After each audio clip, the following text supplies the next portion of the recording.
Trời ơi.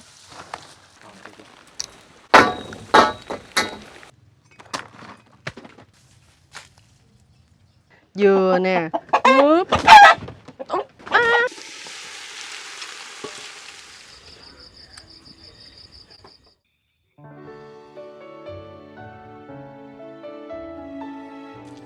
Một năm không phải quãng thời gian quá dài, nhưng cũng đủ để mọi thứ thay đổi đi nhiều.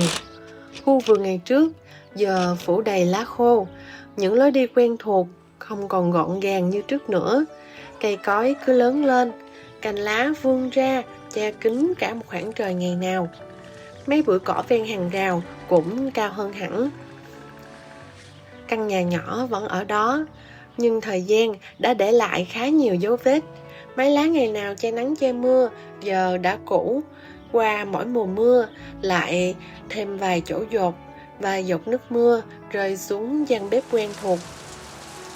Gian bếp ấy vẫn còn nguyên, chỉ là mọi thứ đã cũ hơn một chút, phủ thêm một lớp bụi của thời gian. Sau một năm xa cách, Duyên đã trở lại. Trở về không phải để tìm điều gì mới, mà để bắt đầu lại từ những điều quen thuộc nhất.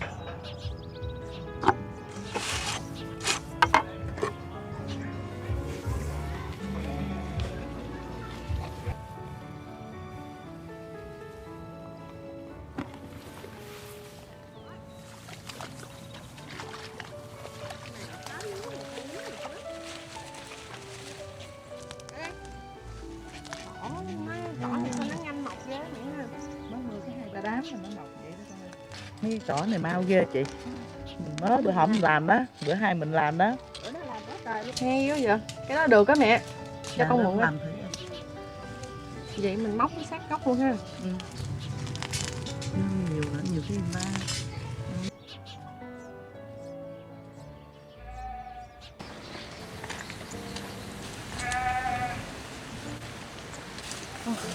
Ở đây có cái tổ chim luôn nè. Nhưng mà chim nó đi hết rồi. Những cành cây tùm và nhóm lại ngọn lửa trong gian bếp nhỏ. Có lẽ hành trình của Khói Lam Chiều sẽ bắt đầu lại từ đây, từ căn nhà này, từ khu vườn này và từ những ký ức chưa bao giờ rời đi.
Vắng bóng lâu ngày thì hôm nay Duyên đã trở lại rồi đây. Nhưng mà trước tiên thì chắc là phải dọn dẹp lại nhà cửa sân vườn một tí.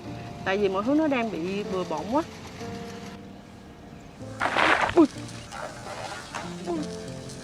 Trời ơi, sập luôn nguyên cái vàng rồi.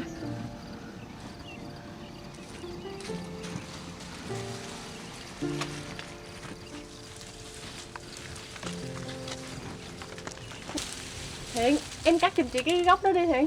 Dạ.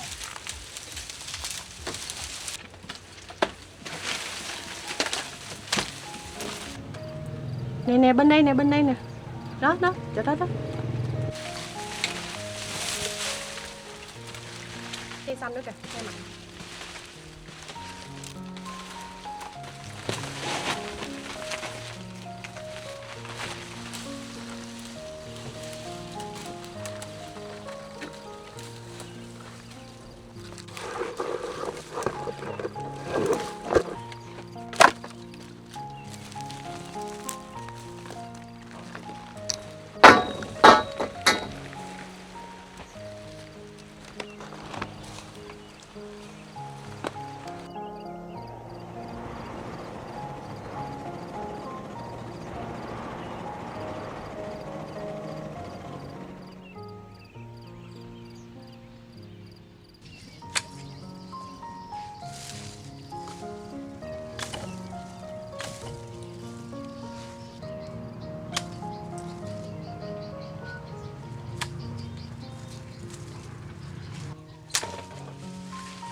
có một trái mít chín.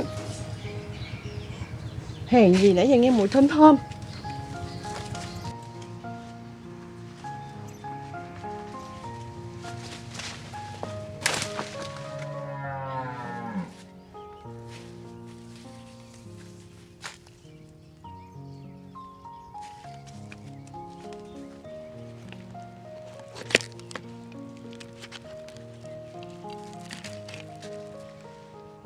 Mấy đứa vô ăn mít nè, nhanh lên. Như đâu vô. Cái gì vậy? Có gì đâu mà mắc cỡ không biết nữa. Mít này nấu thì Đúng rồi, mít này nó cũng ngon như viên vậy đó. Chứ là tại vì trái cây mà vô mùa mưa á, thường nó sẽ dễ bị thúi á. Nhưng mà cái này cũng còn ăn được. dạt lại thì Cũng có chỗ được chỗ không. Nè, ăn đi.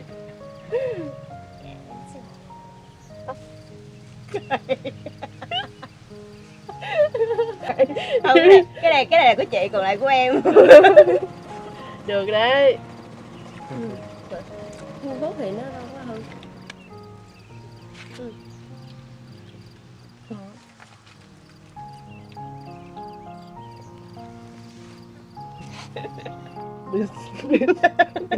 Cười luôn. Vì cười.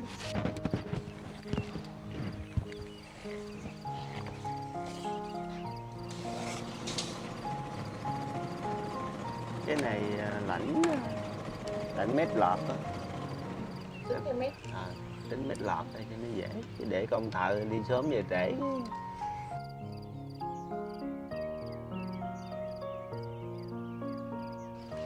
Không cho. Rồi cái máy trước là 5,5 mét, Dạ. máy sau là 3,5 mét, chiều ngang nó 7 mét. Bây giờ mình làm là mình tháo mấy cái này xuống, xong rồi lọp tên thiết lên, xong mình bắn xuống ha. Đúng, bắn xuống cái đồng tay dưới. Dạ. Vậy cỡ chừng nào anh làm được anh? Khoảng 3 ngày đi. Dạ, 3 ngày nữa ha.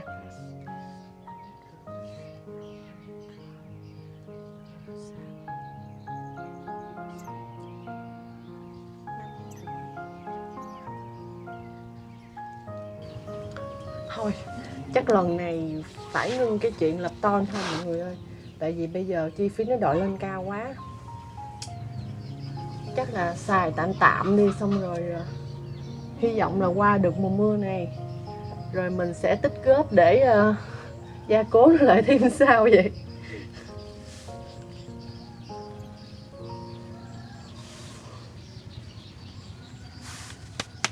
Rồi, chạy đi.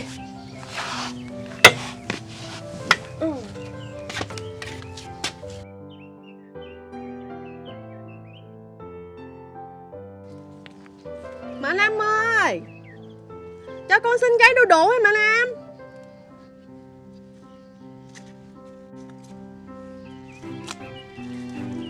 Trái ăn thế bà. Đây. Còn trái nào cũng không bơm vậy đó. Dạ. Đã thôi được, con trái được rồi. Cảm ơn Mẹ Năm nha.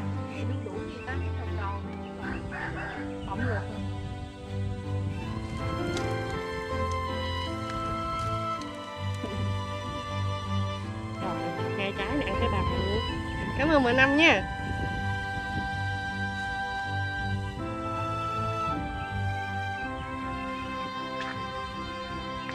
Cái dừa này là nhà Duyên đã trồng được 5 năm rồi đó. Bữa nay Duyên sẽ thu hoạch trái đầu tiên. Hồi đó Duyên trồng dừa này á là nhà có con heo mội thì nó không có sống được. Cứ vừa trồng là con heo mội nó lại nó ủi mất tiêu hết trơn à. Thế là từ hồi mà nó không còn nữa thì cái dừa này nó mới sống. Bây giờ Duyên sẽ thu hoạch trái đầu tiên.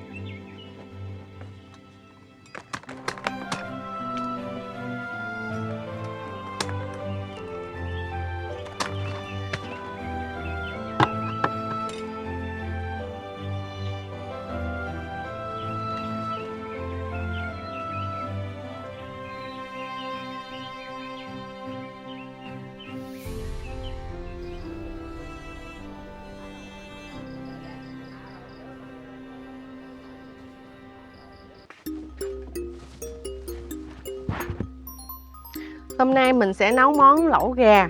Nguyên liệu có là đu đủ nè, dừa nè, mướp.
Món này làm thì khá là đơn giản, mà tại vì sáng giờ mình dọn dẹp nhà đó, cho nên là giờ mới có đồ ăn cho mọi người.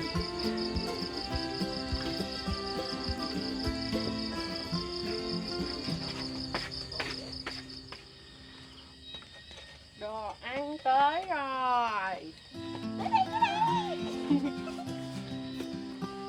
Bữa nay không có ai hết, có mấy anh em trong nhóm mình thôi. Nó bự quá.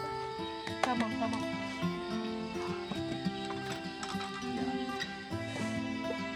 Trời, nó sôi dữ luôn á. Thôi tranh thủ mọi người, thôi nó rụt luôn á. Sắp được ăn rồi.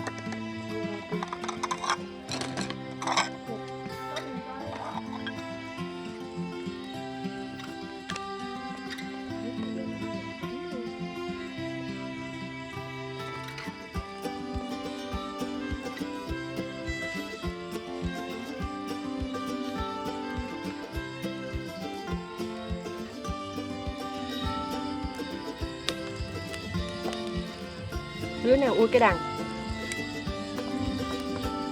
hết luôn.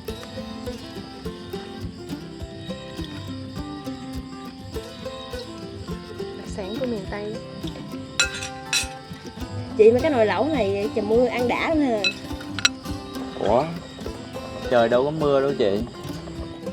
Thì người ta ướt. Người ta Được đó. ăn đi mấy đứa. Còn ăn quay phim hồi xíu vô sau nha.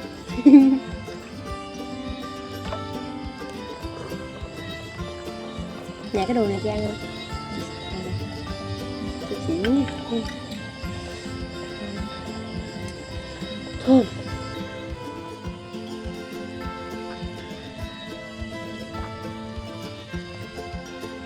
Hai đứa tranh thủ ăn rụt hết trơn rồi, đủ rụt hết rồi. Ủa mà em nghe là ăn đu đủ này là mát sữa phải không chị?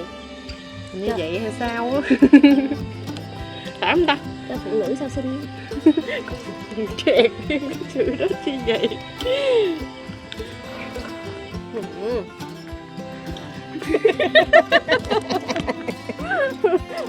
Mít nhắm nước mắm, không phải mít nhúng nước mắm. Bữa nãy còn Cái xương á, cái xương nó mềm mềm mà nhai được luôn.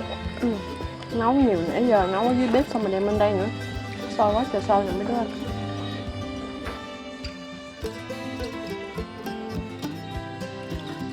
Cho thiệt. Khâu câu. Trời ơi, tinh tí. Thôi mà người ta nói là ăn khâu câu là Dành cho anh da đẹp. quay video may mắn. Thường lắm á nha. Sao cưng cười. Xong chưa anh Quân vô ăn nè. Đủ hình chưa? Em lên đi để Hon Như nó ăn hết á. Anh vô lẹ đi, sắp hết thịt rồi.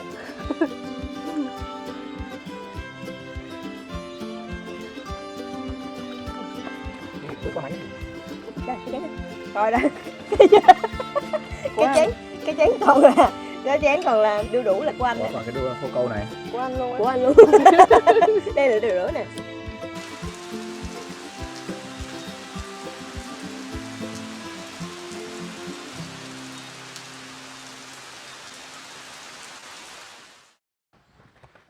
Chưa.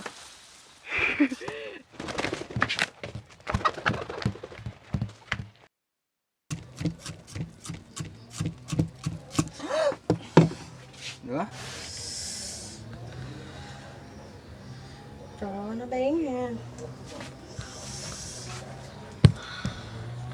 Mẹ ơi, trời lú thật sự luôn rồi. Mẹ.